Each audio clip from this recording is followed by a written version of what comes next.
Have you ever stopped to wonder how you take in the world around you? I mean, we know it's through our sense organs, right? So how those senses, your sight, hearing, touch, taste, smell, how they inform the way you experience reality. So in Ayurvedic and Vedantic thought, the sensory faculties, they're known as the Indriyas. So the Indriyas are these gateways through which we interact with the external world, or what we perceive as the external world, right? They allow us to gather information, to perceive the forms, sounds, texture, flavors, and scents that surround us. So these inputs, though, they're not just raw data. They're inherently tied to something that is much deeper here. So each sensory experience is connected to what we call Tanmatras. These are the subtle elements or essences of perception. As an example, form corresponds to sight, sound to hearing, texture to touch, and so on. So these are these vibratory states which exist around us, and our sense organs pick up on these specific vibratory states, bring them into the mind. So these Tanmatras represent the essence of experience itself, the pure potentiality of perception before it manifests in our physical senses. Okay? So they are like seeds which all sensory impressions sprout from. But here's where it gets interesting. The information we gather through the Indriyas and the Tanmatras, it doesn't just float in our awareness untouched. It's processed by the mind. But the mind, it's not just this simple observer here. It's more like a storyteller, and it crafts a narrative based on the impressions it has already gathered from all of these past experiences, the accumulation of all experiences.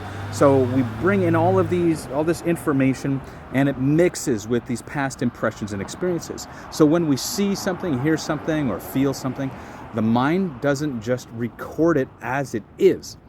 Instead, it interprets this information through a lens of previous impressions, preferences, and biases. So these impressions, they are what we call samskaras.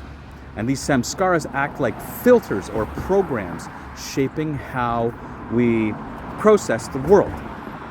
As an example with this, if you've been conditioned to believe the world is a hostile place, your mind will select and amplify impressions that confirm this belief.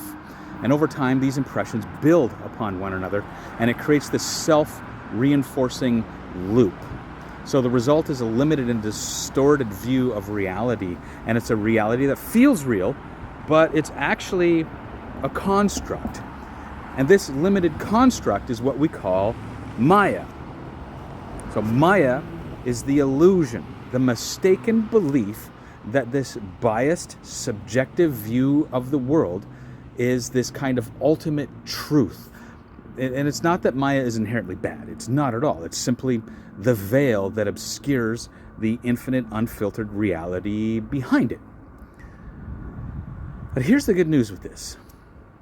You don't have to remain trapped in this self-imposed construct.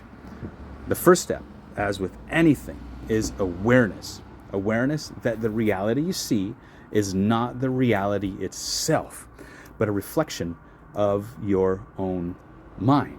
And by recognizing this, you can begin to observe the biases and patterns that shape your perceptions. And this recognition doesn't destroy Maya, right?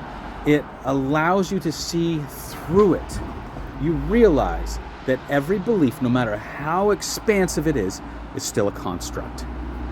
But with this awareness, you gain the freedom to loosen your attachment to these constructs. You move from unconscious reaction to conscious creation, and you align yourself more closely with the infinite essence beyond all form. So breaking free from Maya, it's not about rejecting the world or your experiences or suppressing or regressing anything at all. It's about seeing them for what they truly are, which is reflections of your own mind.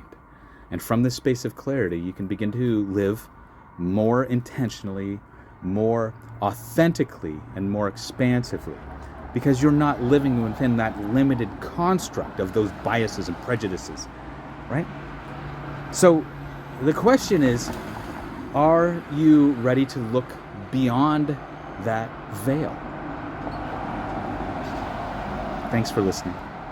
So if this resonates with you, reach out and let's continue this journey together.